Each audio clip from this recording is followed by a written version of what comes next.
Assalamualaikum warahmatullahi wabarakatuh. Halo teman-teman semua, kembali lagi bersama saya Raffi Ahmad dari channel Razaka. Dan di video kali ini saya akan membahas sesuatu fenomena yang sedang terjadi saat ini, yaitu kelangkaan beras, teman-teman. Dan secara ekonomi, sebenarnya kelangkaan beras yang terjadi saat ini itu sesuatu hal yang bisa dijelaskan, teman-teman. Bukan sebuah hal yang bisa kita bilang konspirasi, apalagi ada beberapa yang bilang ini karena efek kemarin pembagian sembako dan semacamnya. Sebenarnya nggak ada hubungannya, teman-teman. Tapi kenapa bisa? Nah, begini penjelasannya. Mungkin buat teman-teman yang nggak tahu, beras ini di Indonesia itu rata-rata dipanen setiap 3 sampai 4 bulan sekali ya. Jadi ada yang panen 4 kali dalam setahun, ada yang panen 3 kali dalam setahun, bahkan untuk beberapa jenis beras itu panennya 2 kali per tahun. Nah, biasanya ini dilakukan setiap pergantian musim. Jadi pada saat musim kemarau mau ke penghujan, ataupun sebaliknya pada saat penghujan mau ke kemarau. Intinya pada saat musim pancaroba gitu ya teman-teman, itu penanamannya dilakukan. Dan biasanya panennya pun dilakukan pada saat pergantian musim. Sebagai contoh, biasanya musim itu pada saat bulan Maret itu mulai memasuki fase pancaroba dan mau ke kemarau ya, sehingga pada bulan April itu dilakukan penanaman. April, Mei, Juni, Juli. Pada saat Juli itu ada panen, lalu pada saat Agustus dilakukan penanaman berikutnya. Agustus, September, Oktober, November. November panen, lalu pada Desember dilakukan penanaman berikutnya. Kurang lebih seperti itu polanya, teman-teman. Untuk yang paling banyak lah ya, jenis berasnya yang dipanen 3 kali dalam setahun.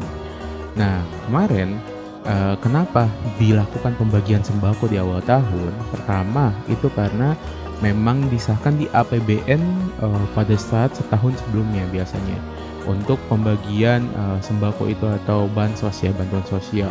Itu selalu dicanangkan dalam RAPBN atau rancangan anggaran um, nasional untuk pembagian bansos setiap awal tahun, karena tadi dilakukan panen beras di Desember biasanya, dilakukan di Desember sehingga pada saat Januari sudah bisa dibagikan. Kurang lebih seperti itu, teman-teman. Dan sekali lagi, beras ini adalah komoditas yang bisa dibilang unik untuk khas Indonesia banget, karena beras menjadi komoditas paling besar dipengaruhi oleh pemerintahan. Maksudnya pemerintah itu bisa mengatur langsung kebijakan mengenai beras melalui Kementerian Pertanian ataupun melalui Bulog. Jadi memang ada pengaruh langsung beras dari pemerintahan. Berbeda dengan beberapa komoditas lainnya yang mungkin saya akan jelaskan juga di video berikutnya, yang mungkin akan saya beri judul hilirisasi ya teman-teman. Tapi kita fokus dulu ke beras dulu sekarang.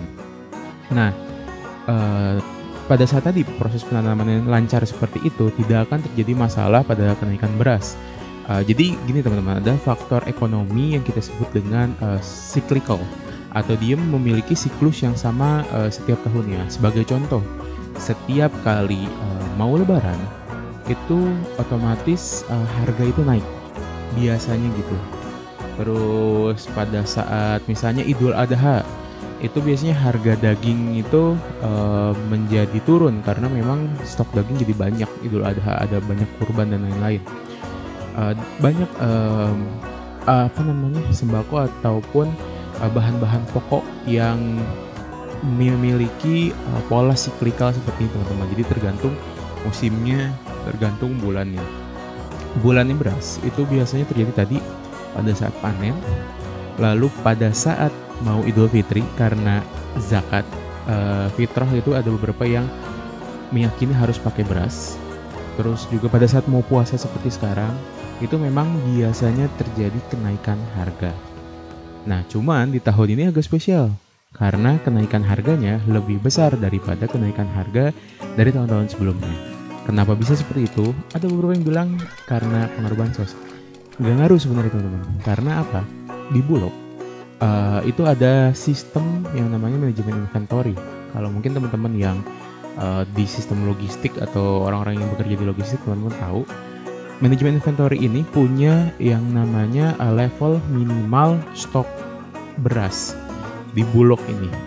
Jadi dia itu harus memenuhi selalu nilai minimal yang ada di gudang ini.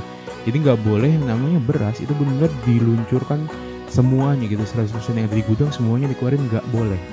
Itu ada beberapa indikator levelnya, dan ini Juga sekali lagi diatur langsung sama pemerintah teman-teman.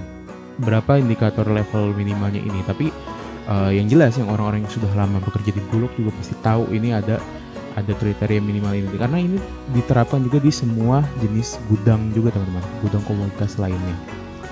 Nah, bedanya di tahun ini karena adanya El Nino kalau bisa kita bilang, atau kemarau yang berkepanjangan.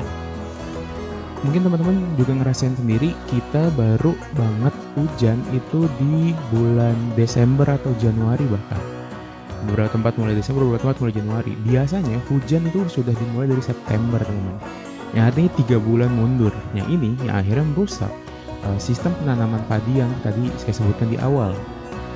Oleh karena itu, si padi yang dihasilkan atau gabah atau beras ini nantinya antara dua, kualitasnya lebih rendah atau jumlahnya lebih sedikit.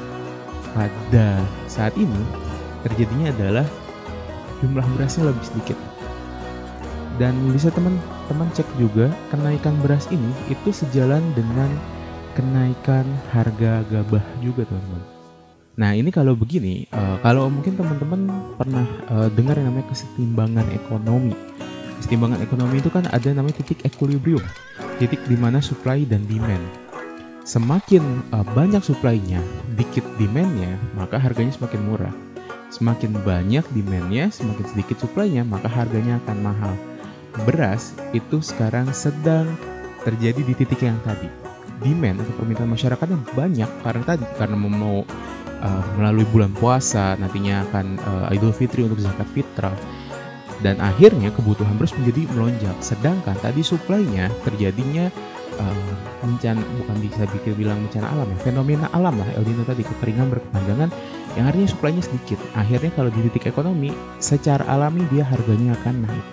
Itulah teman-teman yang terjadi saat ini di fenomena beras ini. Jujur sebenarnya bukan berasnya yang langka teman-teman, tapi maksudnya langka tuh beda kasusnya dengan yang waktu tahun 2022 tentang minyak ya. Mungkin saya akan ngejelasin juga nanti di video yang berikutnya yang tadi saya bilang judulnya akan namanya hilirisasi. Itu beda kasus. Jadi memang untuk yang saat ini itu terjadi over demand, under supply, sehingga harganya naik. Jadi ini tidak ada hubungannya dengan konspirasi bansos, lalu hal-hal yang ya teman-teman sering melihat gorengan-gorengan isunya lah di masyarakat. Jadi memang ini sekali lagi adalah fenomena ekonomi alami dikarenakan tadi faktor cuaca dan juga faktor ekonomi siklikal menghadapi bulan puasa teman-teman. Ya mungkin gitu aja kali yang bisa saya jelaskan di video kali ini. Jangan lupa likes-nya, subscribe-nya, dan share-nya.